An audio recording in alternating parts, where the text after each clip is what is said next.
HardTalk is on the road in northern Greenland, one of the most remote regions of our planet, to try to make sense of the political arguments about climate change. That the Earth is warming is now beyond doubt. But who will lead the international response to that warming? And to what extent can and should any new climate deal reflect one basic principle, that the biggest polluters should pay the biggest price?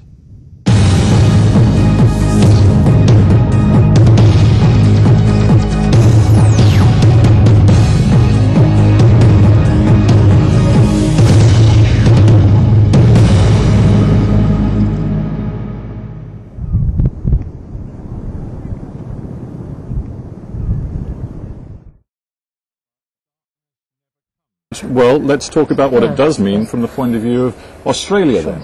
Your government, admittedly a major change of heart from the previous Conservative administration, has said that you will now push for a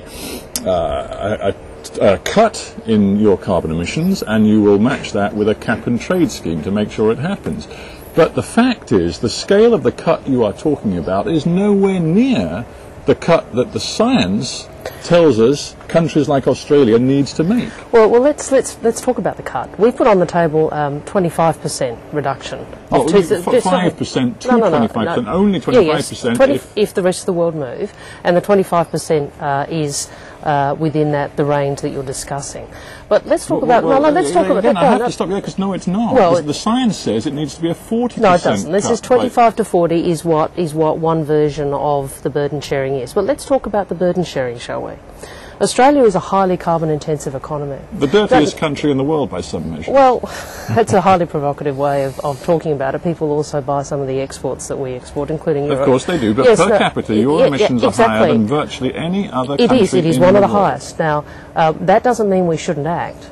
You in India, alongside the Chinese, have said, you know what, if we are to make good on our responsibilities, we have to see the rich world, including Australia, cut by 40% their emissions by 2020, based on 1990 levels. We've just heard from Minister Wong that Australia is nowhere near prepared to do that. So what's your response?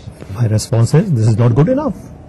Let me clarify that it is not our argument, certainly not the Indian argument, that India will not do anything unless we see the developed world deliver on, say, 40%.